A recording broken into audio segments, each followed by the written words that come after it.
Hello, everyone. I hope you all are doing as well as possible under the current conditions, and I hope that you all are fed and have shelter, and um, I hope that you all have your needs met as much as possible. It's a very difficult time, and it's becoming more difficult by the day.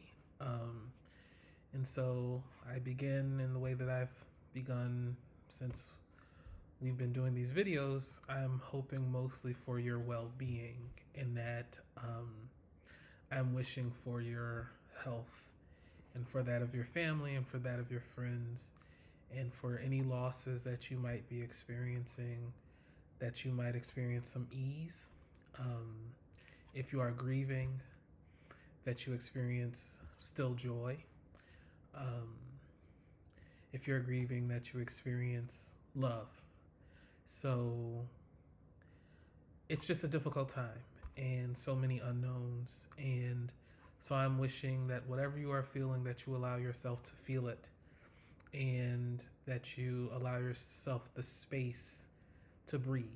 Um, and another thing I've said, which I'm going to try to hold myself to this time, I've said constantly that this will be a short video. So I'm going to try to make this a short video, but we'll see what happens. It's kind of like my old life as a preacher keeps coming back, where, I don't know, in the Black Pentecostal tradition at least, a preacher would say something like, give me 5 more minutes, and, 20, 25 minutes later, they're still talking. But there's a way that it doesn't feel as long as it feels. It feels the temporal measure of the movement of that sort of preaching moment seems to move more quickly than um, the 20 minutes that might have that have passed, even though they said only 5 more minutes. Last thing I'll say is I got tired of wearing I have one next to me. Got tired of wearing the hoodies, and so I decided to put on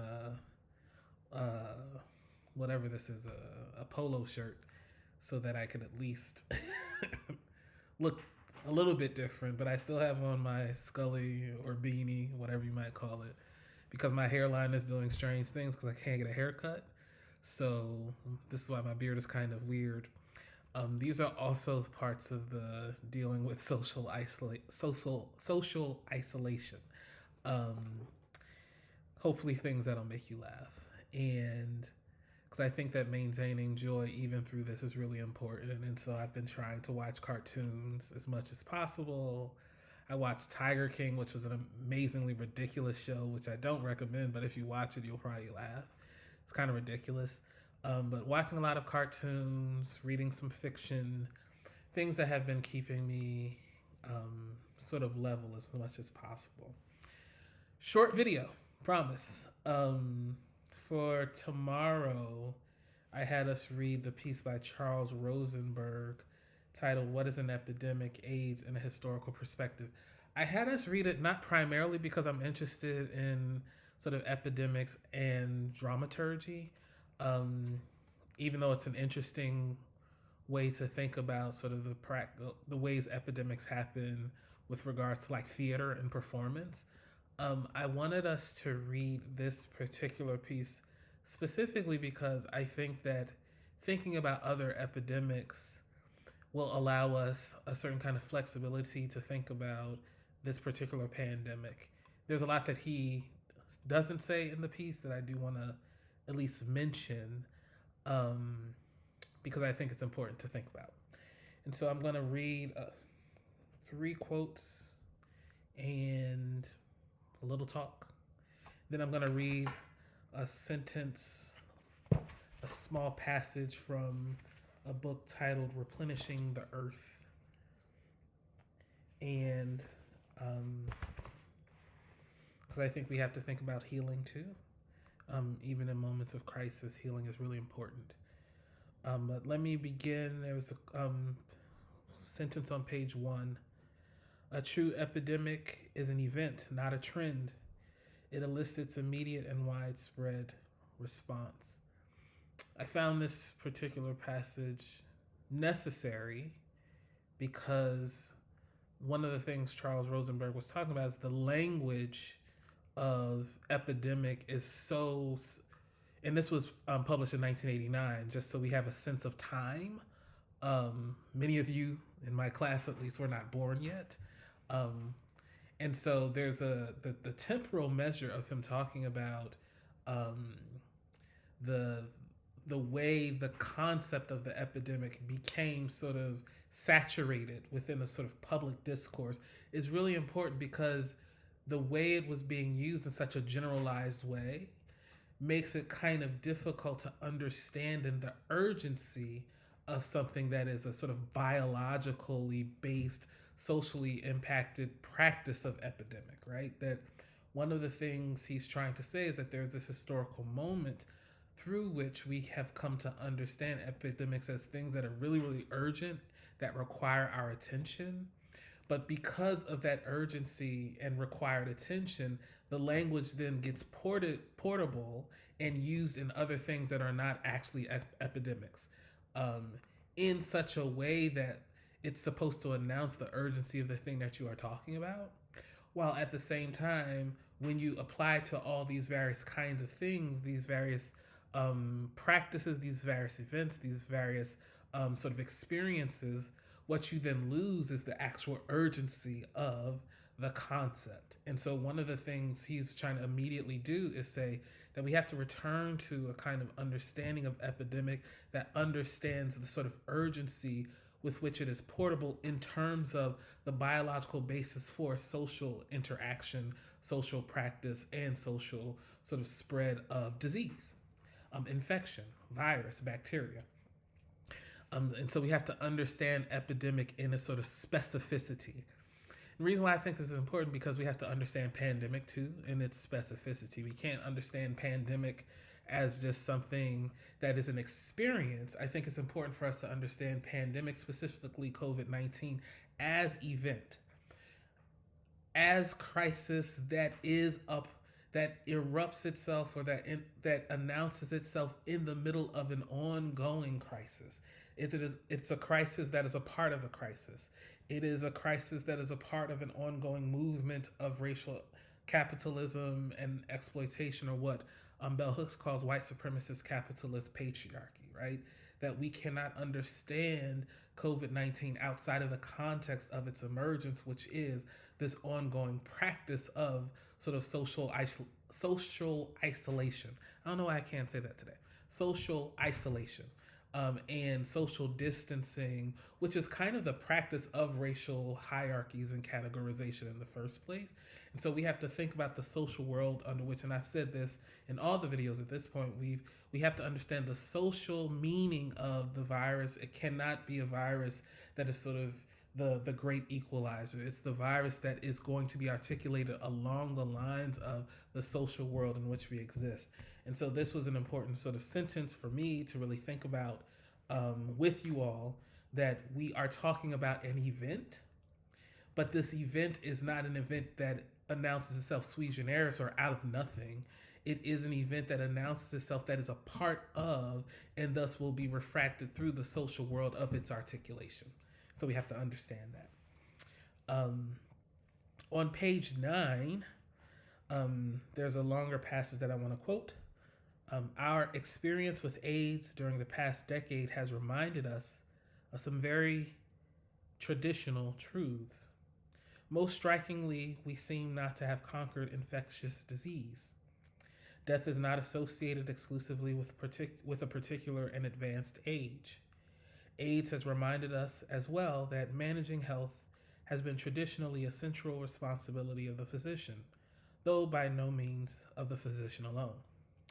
We have not, it seems, freed ourselves from the constraints and indeterminacy of living in a web of biological relationships, not all of which we can control or predict. Viruses like bacteria have for countless millennia shared our planet and our bodies. In some ways, AIDS is a very traditional phenomenon indeed, end quote. I found this important because we again find ourselves at another critical moment in 2020 having to rediscover the fragility of our living, right? We are coming to once again be confronted with the fact of our fragility. And that is a collective hour that I am using as a misnomer, as an imprecision, as an impossibility.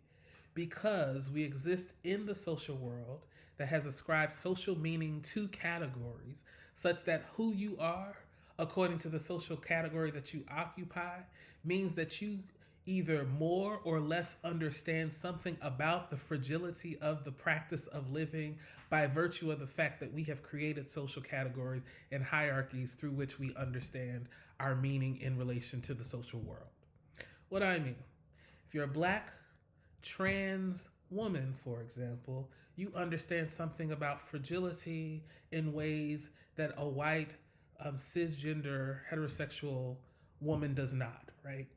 And this is because of the ways we have practiced racialization and gendering and class and sexual orientation, that these various categories that have been produced on us in order to sever our relations to one another, to the earth, and to the world, that these social categories then come to have meaning in terms of the ways we actually experience something like living, right?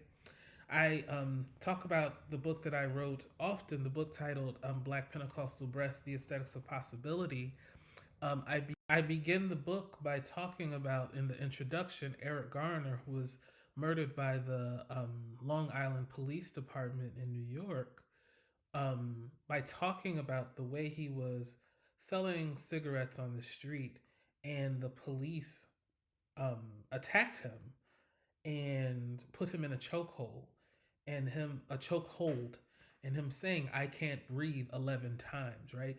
And so I think about like the social categories under which or that constrain us, the social categories that are supposed to produce meaning for our lives, the logics of racialization, the logics of gendering, the logics of class, that what these things also do is make us more or less vulnerable to the practices of violence against the very possibility for breathing, which is another way to say the very possibility for living.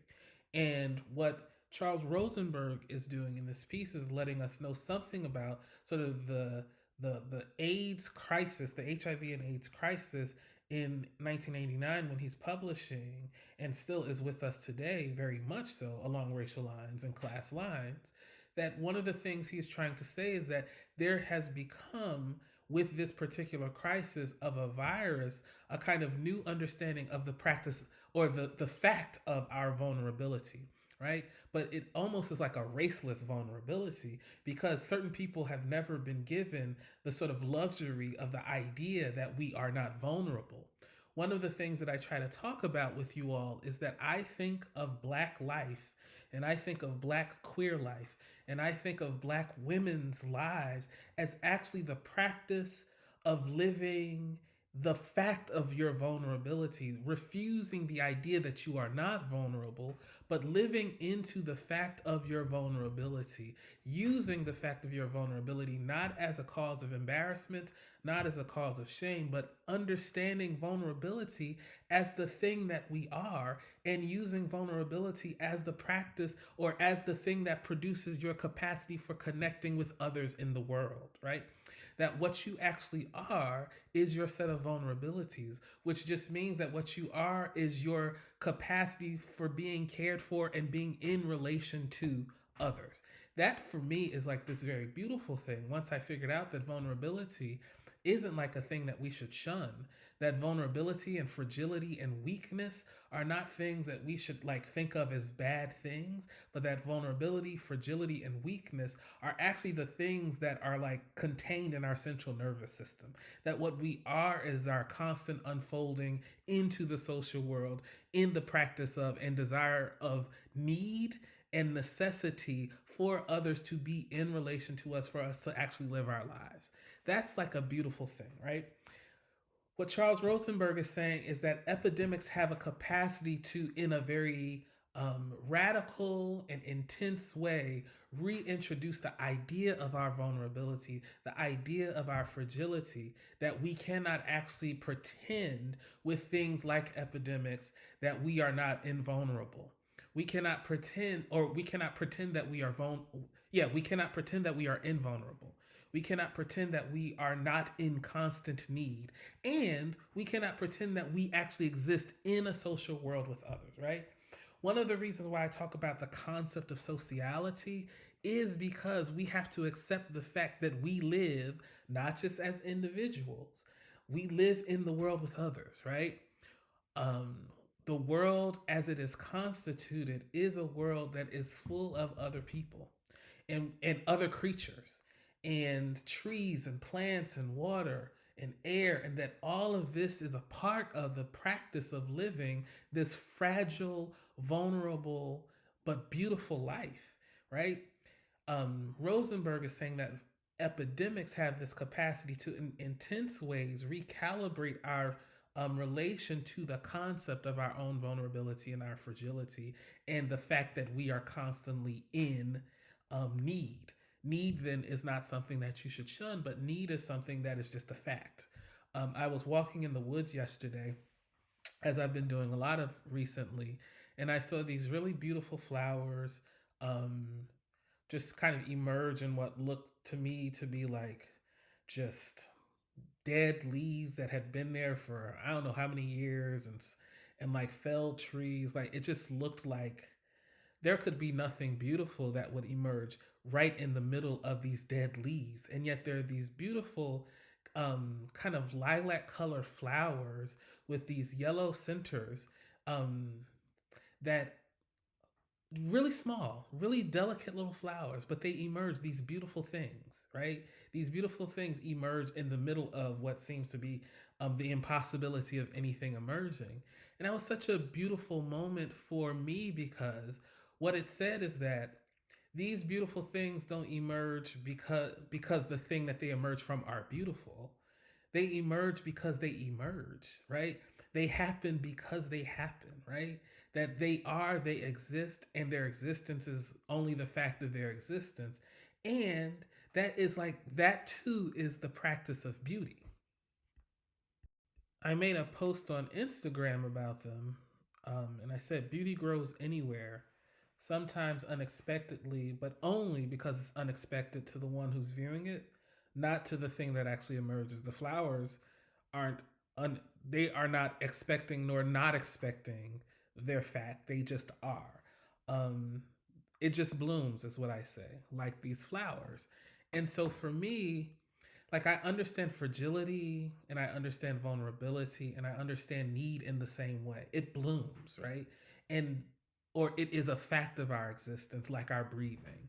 And so what would we do? Who could we be if we actually accept the fact of our fragility, the fact of our openness, our vulnerability, the fact that we need, right? And so epidemics on the one hand can raise the masses towards the concept of our sort of group collective vulnerability. But I think we also should be clear that there have been communities, because of the practice of racial capitalism, because of the practice of white supremacist capitalist patriarchy, heteropatriarchy, queer antagonism. Because of these practices, there are communities that have not only known, but have cherished and cultivated the fact of fragility as a way of life. Why should we care about those communities? We should care about those communities because those communities then can gift us a way to think about fragility in these times. The disabled community is a community that not only should we be looking to in a kind of paternalistic way, tell us the things that we should know. We should be looking to disabled community because disabled community has had to live a fragile life in a fragile world and accept the fact of fragility as a practice of joy. And I think that we don't turn to disabled community to say, teach us what you know so that we can then erase you from our narratives. It is, you have cultivated a way of life. You have cultivated a practice of care in the face of the harm that we have produced against you because of the social categories that we produce amongst one another, including like ability and disability. And so let us accept culpability for the ways we have participated in the social isolation and categories of thoughts against like disabled community and black queer community. Let's accept that culpability and at the same time say, can you can we become in relation with you in such a way that you radically alter the way we think about things like ability, the ways we think about things like blackness, the ways we think about things like queerness? It's not teach us the things that you know so we can transform those into objects of knowledge so that we can survive and erase you. It is how can we think with communities that have been marginalized in such a way that we radically alter who we think we are in this world. That's more important. The question, and I asked this in the last video, and we talked about this in the last lecture, is who are you? Who do you think you are? What is the ethic and the moral guiding principle that you have for your life? Who do you want to be in this world? That is more important than anything else. It will literally mean how you engage other folks, how you engage yourself, how you engage the thing called the world. If you can't figure out who you are and your guiding morals and your guiding ethics, you are lost. And so we have to do that first work, which is who is it that I think that I am, right? And I have come to find out that the person that I think that I am is like very, very vulnerable and fragile and in need, and like I cry a lot and I love a lot. I'm constantly trying to be in relation to others in such a way that we radically alter our lives together. There's this amazing interview, and I talk about it all the time. It's by Michel Foucault. It's titled "Friendship as a Way of Life." It's like the thing that I constantly have in like it's like the noise in my head that I hear every day. The concept of friendship being like this thing that is not produced through institutions. It can't be produced by normativities. It's like this anti-institutional mode of relating to one another that you have to figure out with another person or group of people constantly. Like you're constantly working on and practicing the thing called friendship. That is the thing that I think is like one of the ways or the methods that I think about who I am when I say, when I ask myself the question, who is it that you think you are? I think that I'm my friends, that my friendships let me know the kind of person I am. Like the relationships that I have that have sustained me, that have cared for me, that have cultivated me, that have called me out, have told me, you need to change, homie. Like those are the things that tell me who I am. And so when we ask this question, who is it that you think you are? It is an ethical and a moral question that we must answer. Because if we don't answer this question, then we will produce categories of kinds of people that are not like me in order for them to be more vulnerable to practices of violence and harm than me. And we will constantly justify those practices of violence and harm against those kinds of people, whoever those kinds of people are, right? And so for me, really thinking about, on the one hand, what Rosenberg is saying is that epidemics are events, and epidemics allow us to really sort of with clarity see our fragility. On the one hand, that's true, but also I want to think about communities that have accepted the fact of vulnerability, the fact of fragility as a way of living this. Blackness is the practice of living a fragile life. And I think what white supremacy is more than anything else, what white supremacist capitalist patriarchy is the aspiration or the relinquishing of the aspiration in the direction of the idea that we are not fragile and vulnerable, or the relinquishing of your fragility and vulnerability in the idea that what you might be is impervious, an individual, a subject, a citizen that is unharmed by anything that happens in the world because you are your own island, right? That we have to change who we think we are. Black folks, queer folks, disabled folks, indigenous folks, lots and lots of folks who have been marginalized by this political economy and its modes of extraction and exploitation have had to accept fragility as a way of life. But this accepting of fragility is not an imposition, right? That's the thing that we have to understand. It's not an imposition.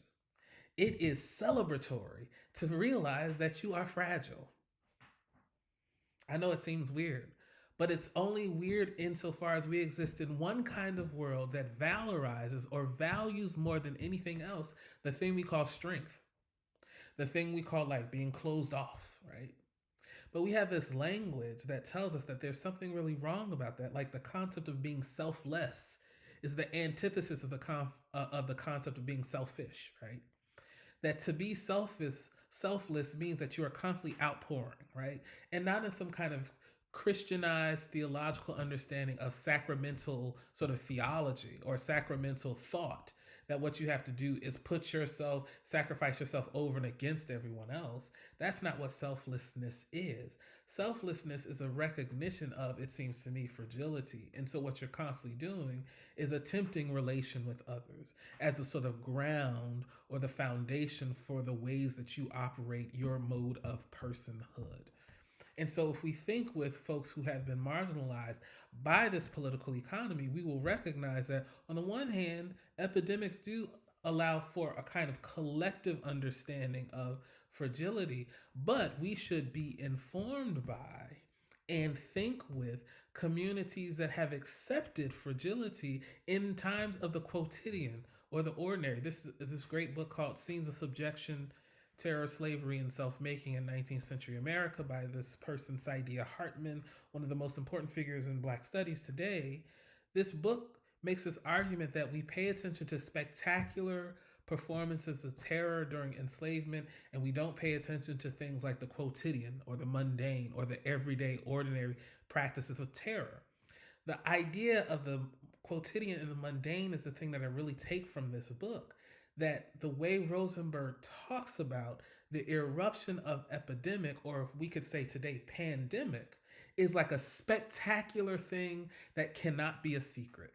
It's a spectacular happening that is so large scale that everyone sees it, right? And we say, look at what's wrong with the world. Look at what's wrong with the world that we have this pandemic. Look at what's wrong with the world that we have this epidemic called HIV and AIDS, right? But we have to pay attention to the everyday, ordinary practices of violence and harm, because once we pay attention to those quotidian or mundane practices of violence and harm, those everyday practices, we will understand then something about the way the thing like the spectacular will be inflected, and across what groups that will be inflected, and the ways people will be vulnerable to those inflections. That's why we pay attention to things like these communities that have been marginalized. And the last quotes, very small, short sentence on page 11 says, these cases remind us as well of the need for ritual, even in a fragmented modern society. Yes. I'm really interested in ritual and ceremony in our current times, when gathering, at least in these next couple of months, the CDC is saying social distancing perhaps for the next 24 months, which is a long time. But at least through the summer, I'm thinking that social distancing will be a fact of our existence, right? And the question is, what will be our ritual, right? What will be our ceremony? Black studies teaches us that what Black people have had to do because of displacement from land and culture is use inventive impulses and creative drives as the cultural reserve and resource from which to practice ritual and ceremony. And we see this, for example, in New Orleans with second line funerals, where there is slow movement towards the sort of burial ground, and then you bury the person, and then after there's celebratory music, the second line, right? There's this music, the sound of celebration. Because what is done is there's this ritual and ceremony that understands death to be like a departure, but also the celebration of life, right? We also see this today with things like DJ D Nice, who's gathering people with his live events on Instagram Live, where he's playing music and people are dancing globally. It's reached 100,000 people, 105,000 people. The question for us is, what is our ceremony and ritual that will rise to the occasion, that will account for our current crisis? A crisis that is not the great equalizer. Again, this idea that COVID-19 is the great equalizer, that everyone is equal under COVID-19, is a grand misnomer. So what is the kind of ritual? What is the kind of ceremony that will rise to the occasion to account for our current crisis? A crisis that is not the great equalizer, but one that shows again and again the deeply racialized world that we live in and the vulnerabilities attached to the hierarchies of racialization, right? Some of the data that we have been seeing is really deeply disturbing. Michigan, for example, is 14.1. Black folks are 14.1% of the population of the state of Michigan, and yet 40% of the deaths from COVID-19 have been black folks. In Chicago, blacks are 29% of the population of the city, and yet they make up 70% of the deaths from COVID-19. And in Milwaukee, black folks are 26% of the population, but are 82% of the deaths, right? That if you have a medical industrial complex and a healthcare system that is racialized and classed such that people who are black and poor are already vulnerable to and impacted by and violated by healthcare, the healthcare industry, and medicine, then the contraction of this virus, COVID-19, being infected with the virus, and the short time span for the virus to actually do its work means that people who are black and poor are really, really already vulnerable to a medical industrial complex that doesn't practice care as its grounding principle, even though it says that it does. It can't, because the political economy that we exist in of racial capitalism is practiced through the racial hierarchy, right? And so we are seeing in the data that black folks are more vulnerable to COVID-19 and death with it because of the already ongoing comorbidities that already exist in terms of health and wellness of black folks, because of lacks of like hospitals and lacks of primary health care doctor or primary care physicians and things of that nature. We already have a logic of racialization that makes black folks vulnerable to medicine and healthcare industries, right? And so we are seeing that being played out with a kind of intensity with regards to COVID-19. And we have to do differently. We have to figure out ways to address harm and violence so that folks aren't vulnerable to the virus, even as we celebrate the practice of vulnerability, the practice of fragility as a way of living. One of the reasons it seems to me that black folks are more vulnerable to death with COVID-19 is because white supremacy is the relinquishing of a collective vulnerability and a collective fragility of life and living. That what you do when you renounce your relationship to fragility, what you do when you renounce your relationship to vulnerability, is you make those who live vulnerable and fragile lives more vulnerable and fragile to practices of inequity and harm, right? And so one of the things that must be done has to be a reckoning with who it is that we think that we are, such that we are willing to relinquish fragility, that we are willing to relinquish vulnerability in order to protect me as long as other people experience it, right? That relinquishment on the side of the so-called individual is then what creates the occasion for groups to be more vulnerable to practices of inequity that happen within the sort of matrix of difference. And so that's the thing that we have to be willing to confront. How can we, on the one hand, never relinquish the fact of our vulnerability and fragility? How can we cultivate right? For those of us who have had to live fragile and vulnerable lives because of the practice of the political economy and its inequity, how can we cultivate that practice of fragility and vulnerability while at the same time recognizing that what we must do is end a world, one, where people can relinquish their own vulnerability and fragility, and at the same time say that this life that we live of vulnerability, of fragility as black queer, as black femme, as black trans, as indigenous, that what we do and what we practice is a celebratory life that others should want to join with, right?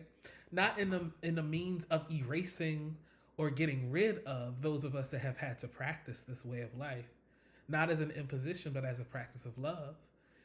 Not to get rid of us, but to say, how can I be in relation with the kind of world that you are already living? Because amongst all these other things, it's also a joyous life. This is why Black dance is so amazing, because it shows that it also is a joyful life, right?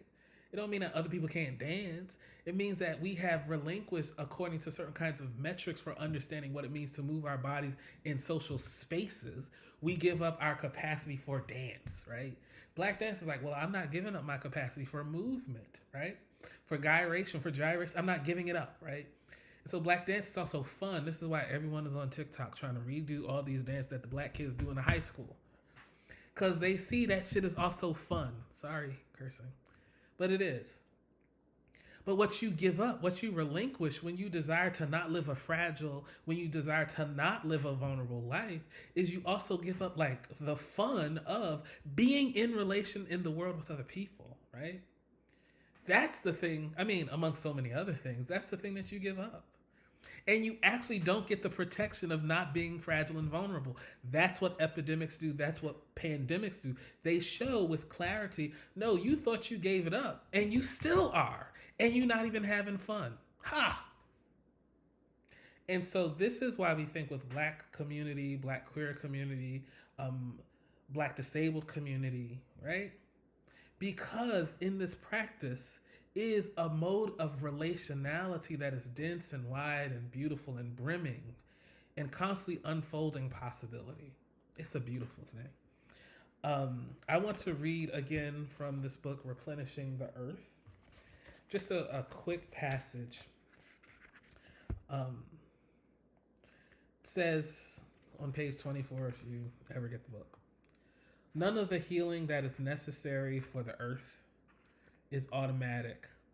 It will require much work, for the wounds that have been created in the earth are deep. If we can't or won't assist in the earth's healing process, the planet might not take care of us either.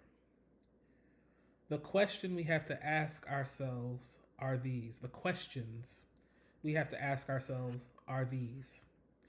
Will we have the foresight now to stop the worst from happening, or will we wait until it is too late? We have the power to guide the earth towards a goal that's beneficial for our own goals too.